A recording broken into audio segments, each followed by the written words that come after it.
رکھے ہیں وہ سمجھ لیں کسی دعوے کو ثابت کرنے کے لیے تین قسم کی دلیلیں قرآن میں بیان ہوتی ہیں۔ کسی دعوے کو ثابت کرنے کے لیے قرآن حکیم میں تین قسم کی دلیلیں بیان ہوتی ہیں۔ نمبر ایک دلیل عقلی۔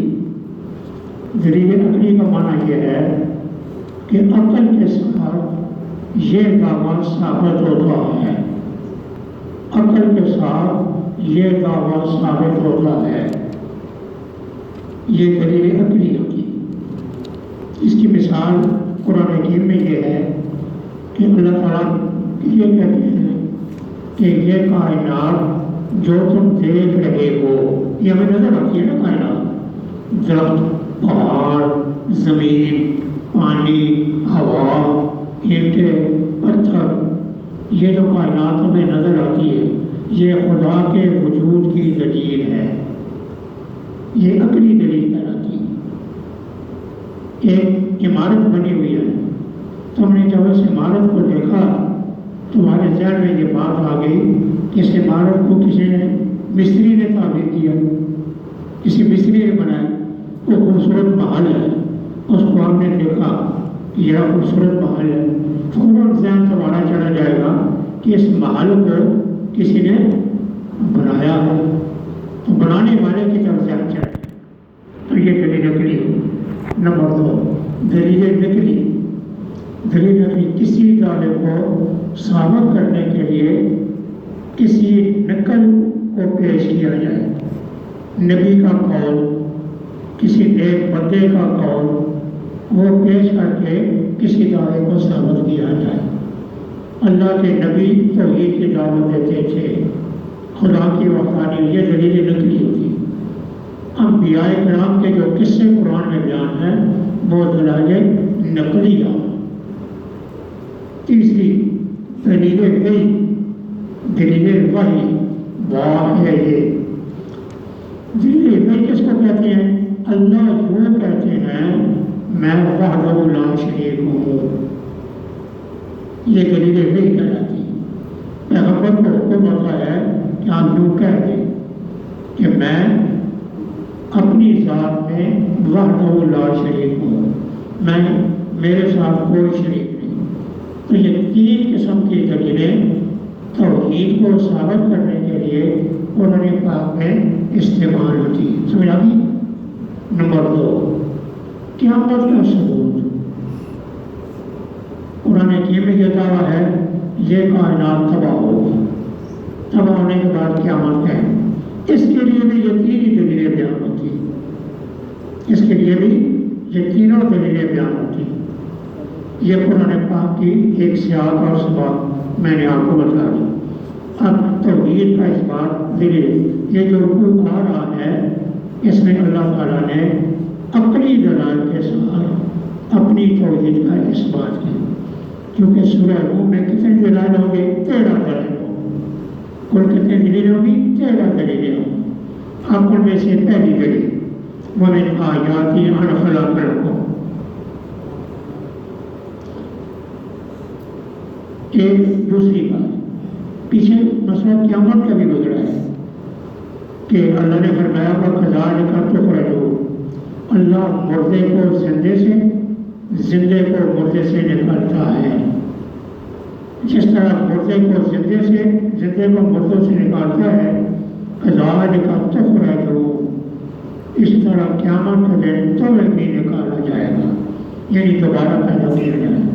یہ قیامت کی ایک دلیل بیان کی، یہ آگے سے من آیاتہ ترجمہ اور کے معنی ہے، اور اللہ کی نشانیوں میں سے یہ ہے ان خلق لکم، یہ کہ تمہیں پیدا کیا من تراب، مٹی سے، ثم پھر اذا اس وقت تم بشر انسان ہو تنشرون، دنیا میں پھیلے ہوئے۔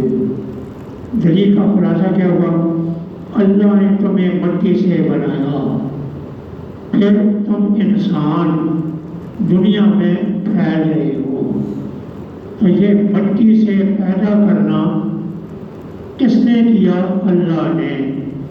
وہ اللہ ہے جس نے مٹی سے تمہیں بنایا، وہ اللہ موجود ہے۔ من آیات اللہ کی نشانیوں میں سے پہلے انسان کس سے آیا؟ مٹی سے آیا۔ پہلا انسان مرد ہے یا عورت؟ پہلا انسان آنے والا مرد ہے، دوبارہ آنے والی عورت ہے حضرت حوا، ہماری ماں ہے۔ ان کو کس سے پیدا کیا؟ آدم سے بنایا، وہ انسان سے بنی اور پہلا انسان مٹی سے بنا۔ اب قرآن کہتا ہے کہ یہ مٹی سے بنانے والی ذات اس کو اللہ کہتے ہیں۔ اس کو کیا کہتے ہیں؟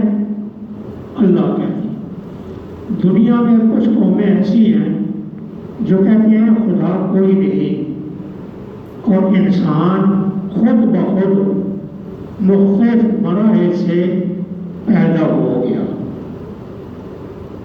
اس پر بھی دنیا میں بہت کتابیں لکھی گئی ہیں، کتابیں انسان، پہلا انسان دنیا میں کیسے آیا ہے، اس پر انگریزوں نے بھی کتابیں لکھی، روسیوں نے بھی کتابیں لکھی، اسی طرح کوئی یہودیوں نے بھی کتابیں لکھی۔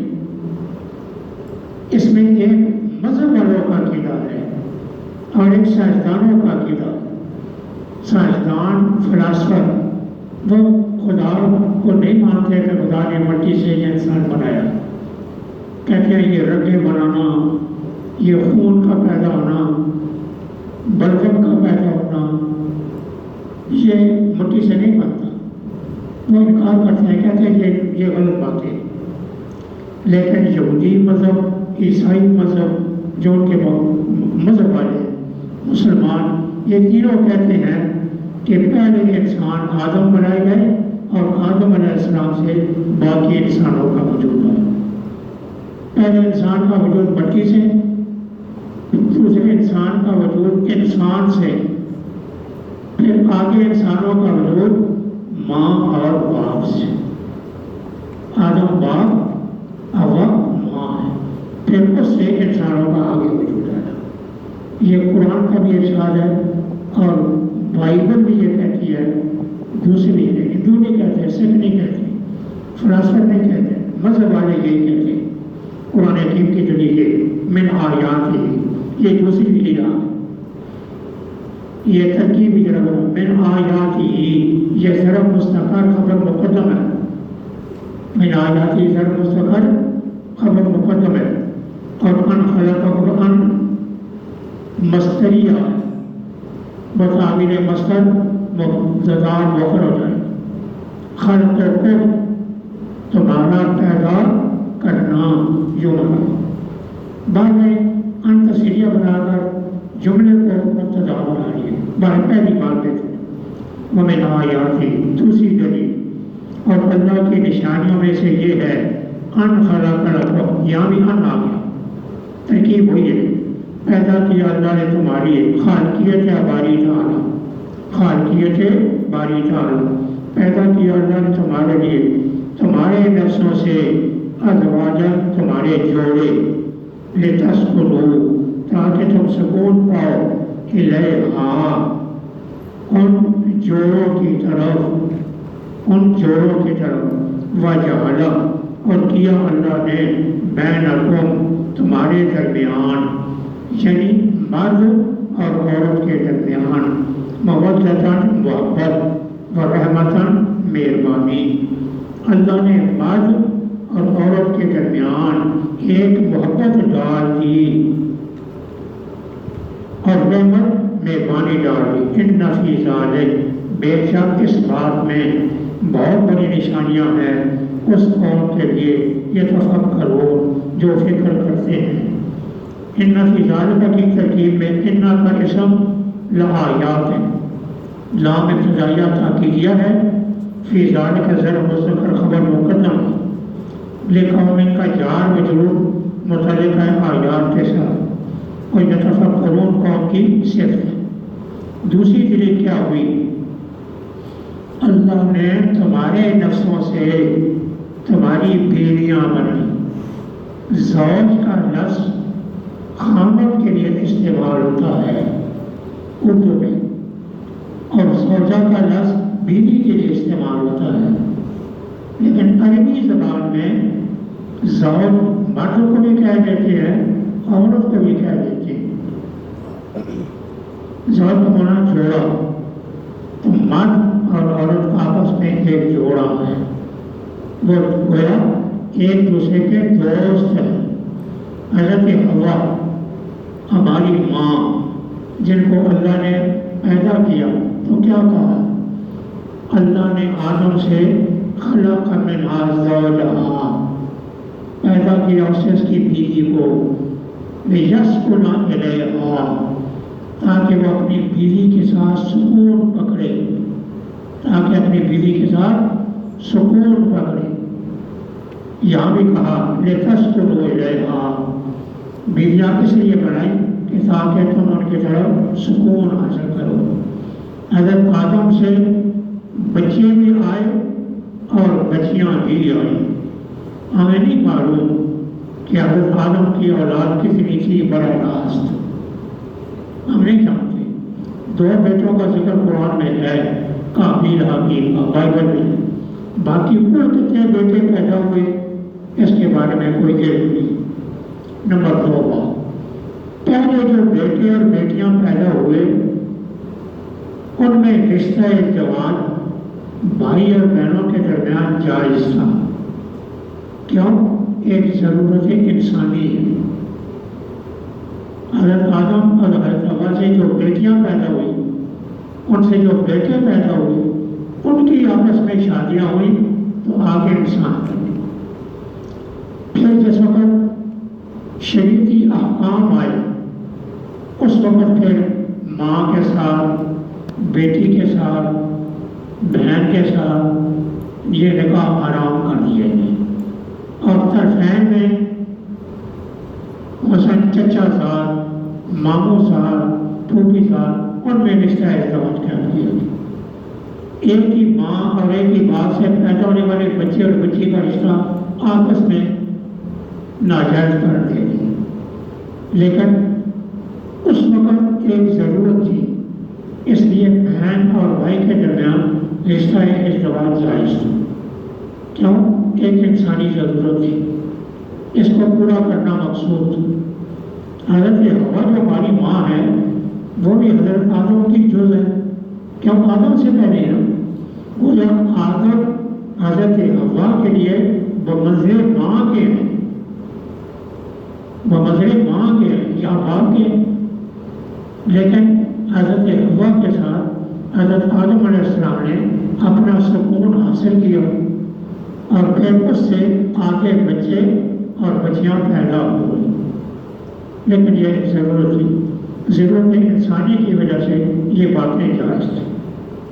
اللہ نے آگے کسی دلیل کسی دن میں آیات کی، اور اللہ کی نشانیوں میں سے یہ آسمانوں کا بنانا اور زمین کا بنانا، وہ اختلاف السنتکم، تمہاری زبانوں کا اختلاف، وہ الوانکم، تمہارے رنگوں کا اختلاف. ان فی ذالک، تحقیق اس بات میں لآیات، بہت بڑی نشانیاں ہیں. مستفیدین من الآیات، مستفیدین من الآیات، للعالمین، جاننے والوں کے لیے، للعالمین، جاننے والوں کے لیے. جو لوگ خدا تک پہنچنا چاہتے ہیں وہ یہ بات سمجھ سکتے ہیں. تیسری دلیل کیا ہے؟ آسمانوں کا بنانا، زمین کا بنانا. زمین تو ہم نے دیکھ لی، آسمان ہمیں نہیں دیکھا، لیکن آسمان کا وجود ہے. ہم جب اوپر نگاہ کرتے ہیں رات کے وقت ہمیں ستارے نظر آتے ہیں. ستارے کے اوپر نیلگون چیز ہمیں نظر آتی ہے، نیلی چیز. یہ نیلی چیز آسمان ہے یا منتہائے نگاہ ہے؟ دونوں باتیں ٹھیک ہیں. اگر منتہائے نگاہ ہو تو اس سے اوپر آسمان ہے، اور اگر یہی آسمان ہے تو یہی آسمان ہے.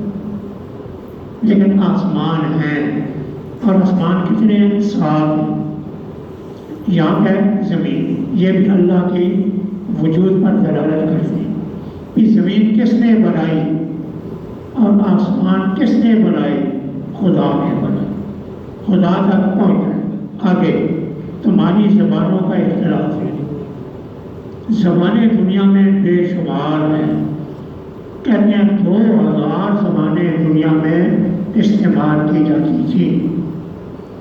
کئی زبانیں ایسی ہیں جو دنیا میں ختم ہو گئی، پنجابی، پختو شریف، جی اردو، پھر ہندی، بے شمار زبانیں۔ ہر زبان، انسان جہاں جہاں رہتے ہیں وہاں وہاں زبانیں۔ زبانوں میں اللہ نے بنائی ہیں زبانیں یا انسانوں نے بنائی ہیں؟ خود انسان نے اپنی زبان بنائی یا خدا نے انسان کے ذہن میں الہام کیا؟ اس میں دو رائے ہے۔ کچھ محققین کہتے ہیں انسانوں نے جہاں جہاں علاقے میں رہتے تھے جس چیز کی جو تعبیر کی وہ زبان بن گئی۔ جس چیز کی جہاں جس نے تعبیر کی وہ زبان بن گئی۔ کسی نے ہانڈی کہہ دیا، کسی نے کٹوی کہہ دیا، پنجابیوں نے کٹوی کہہ دیا، اردو والے نے آ کر ہانڈی بنا دی۔ تو زبان نے انسان کی خود اپنی تعبیر ہے، خود اپنی تعبیر۔ جس طرح سے انسان وجود میں آئے، محلے قائم ہوئے، چھوٹے چھوٹے محلے قائم ہوئے، انسان جمع ہوئے، انہوں نے کسی چیز کو سمجھنے کے لیے جو لفظ استعمال کیے وہ زبان بن گئے۔ تو زبانوں کا پیدا ہونا انسانوں کا اپنا کمال، زبانوں کا پیدا کرنا خالق خود ہے انسان۔ کچھ محققین کہتے ہیں نہیں، اللہ نے انسانوں کے ذہن میں ڈال دی، وہ بات بھی کسی حد تک ٹھیک ہے۔ 12 زبانوں کا اختلاف۔ آگے اللہ کہتے ہیں الوانکم، رنگوں کا اختلاف، سفید، کالے، سیاہ، گندم خون، درمیانے، بے شمار رنگ انسانوں میں پائے جاتے ہیں۔ گرم ممالک میں رہنے والے لوگوں کے رنگ عموماً گرمی ہوتے ہیں، کالے ہوتے ہیں۔ انتہائی گرمی میں رہنے والوں کے اور ہوتے ہیں۔ انتہائی سارے ملکوں کے رنگ اور ہوتے ہیں۔ کہتے ہیں یہ بھی کس نے بنایا؟ اللہ کی دلی، گویا یہ بھی اللہ کا بھی پیدا کیا۔ من آیات ہی، یہ آگے چوتھی گئی، اور اللہ کی نشانیوں میں سے یہ ہے تمہارا سونا، منام سونے کو کہتے ہیں، باللیل رات میں، والنہار اور دن میں۔ اللہ کی نشانیوں میں یہ ہے تمہارا سونا رات میں اور دن میں۔ دن میں سونا دوپہر کے وقت، رات کو سونا رات کو سونا۔ وقت حکم، تمہارا تلاش کرنا، من فضل ہی، اللہ کے فضل سے، یعنی دن میں روزی کا تلاش کرنا۔ ان فی ذالک، تاکہ اس بات میں لآیات، بہت بڑی نشانیاں ہیں اس قوم کے لیے، یسمعون، مستفید من الآیات، مستفیدین من الآیات، اس قوم کے لیے جو سنتے ہیں۔ اللہ نے نیند، یہ نیند کس نے تاریخ کی؟ نیند کس نے بنائی؟ نیند کا تعلق کس سے ہوتا ہے؟ دماغ سے ہوتا ہے۔ دماغ تھکاوٹ کا شکار ہوتا ہے، اسے نیند آ جاتی ہے۔ جب وہ نیند کر لیتا ہے تو اس کی تھکاوٹ دور ہو جاتی ہے۔ یہ بھی اللہ کی رحمت ہے۔ جس آدمی کو نیند نہ ہوتی ہے نا، یہ اسے معلوم ہے کہ نیند کتنی بڑی نعمت ہے۔ پھر نیند کو کہا دن میں، رات میں اور دن میں۔ اس سے معلوم ہے کہ دن میں بھی نیند کرنا جائز ہے، شرط جائز ہے، منع نہیں۔ دن میں کو نیند کر لے یا رات کو نیند کر لے، لیکن اصل نیند رات کو ہے۔ رات کو کوئی آدمی کام کرے، دن کو سو جائے، جائز ہے، لیکن اصل چیز طور پر رات ہوتی ہے، وہ کیا ہوتی ہے؟ آرام کے لیے اور نیند کے لیے۔ یہ بھی اللہ کی توحید کی ایک دلیل ہے۔ وابتغاء من فضلہ مراد ہے اللہ کا فضل کیا ہے؟ روزی کا تلاش کرنا۔ روزی کا تلاش کرنا بھی عبادت ہے۔ روزی کا ذریعہ کیا ہے؟ بہت سے ذریعے۔ زراعت کرتا ہے، زمین بوتا ہے، بیج بوتا ہے، یہ بھی ایک طریقہ ہے۔ ایک آدمی دکان میں سودا بیچتا ہے، یہ بھی ایک ذریعہ ہے۔ ایک آدمی ملازمت کرتا ہے، یہ بھی ایک ذریعہ ہے۔ ایک آدمی کپڑا بنتا ہے، یہ بھی ایک ذریعہ ہے۔ ایک آدمی برتن بناتا ہے، ایک فروخت کرتا ہے، یہ بھی ایک ذریعہ ہے۔ اس لیے کہ اللہ تعالیٰ نے انسانوں کے مختلف کام کر دیے اور انسانوں کو بعض انسانوں کی طرف محتاج کر دیا۔ انسان کی طرف محتاج، کچھ کپڑے کا کام کریں گے، کچھ کپڑا بنائیں گے، کچھ دھاگا بنائیں گے، کچھ روئی کے لیے زمین بوئیں گے۔ کپڑا کیسے بنتا ہے؟ روئی سے۔ روئی کہاں سے بنتی ہے؟ زمین سے۔ زمین میں پودا ہوتا ہے، پودا اگانے والا کون ہے؟ زمیندار ہے۔ تو انسانوں کو اللہ نے ایک دوسرے کی طرف محتاج کر دی تاکہ یہ دنیا کی زندگی چلتی رہے۔ اب ایک ہی آدمی موچوں کا کام بھی کرے، لوہاروں کا کام بھی کرے، زراعت پیشہ بھی ہو جائے، دکاندار بھی ہو جائے، یہ ناممکن ہے۔ اس طرح علم کا سیکھنا اور سکھانا یہ ایک جدا کام ہوگا۔ اللہ نے انسانوں کے کاموں کو تقسیم کروا دیا۔ یہ ہے وقت من فضلی، اور یہ روزی کی تلاش عبادت ہے۔ یہ نہ سمجھے کہ روزی کی تلاش عبادت نہیں ہے، روزی کی تلاش عبادت ہے۔ ہاں، روزی کی تلاش کرے لیکن ساتھ اللہ کے احکام پر عمل بھی کرے۔ اللہ نے جو فرائض عبادات ہیں، نماز ہے، روزہ ہے، وہ بھی ادا کرے۔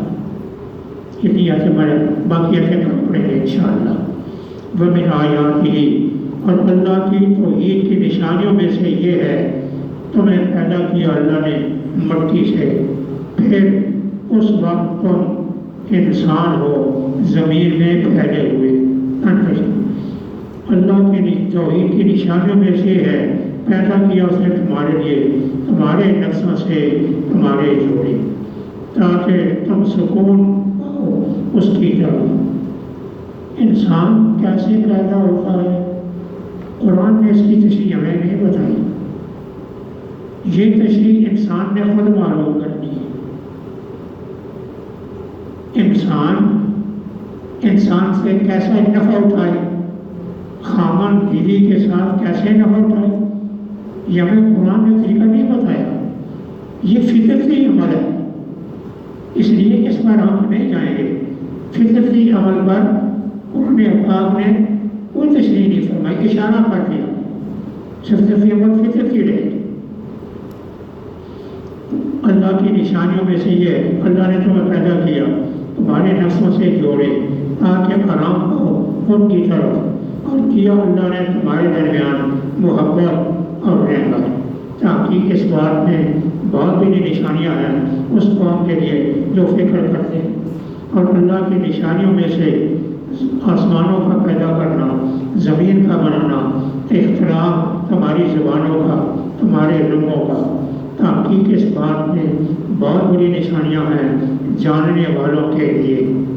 اور اللہ کی توحید کی نشانیوں میں سے تمہارا نیند کرنا رات کے وقت دن میں، اور تمہارا تلاش کرنا اللہ کے فضل سے، تاکہ اس بات میں بہت بڑی نشانیاں ہیں اس قوم کے لیے یسمعون، جو سنتے ہیں اللہ کے احکام۔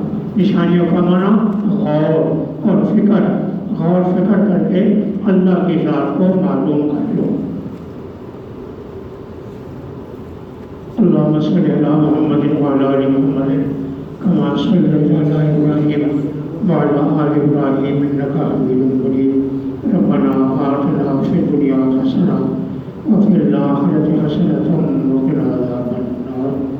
اللہم انا نسألک علما نافعا ورزقا طیبا وعملا متقبلا۔ اللہم اشف مرضانا ومرضى المسلمین۔ اللهم اغفر لجميع المؤمنين والمؤمنات والمسلمين والمسلمات صلی اللہ تعالیٰ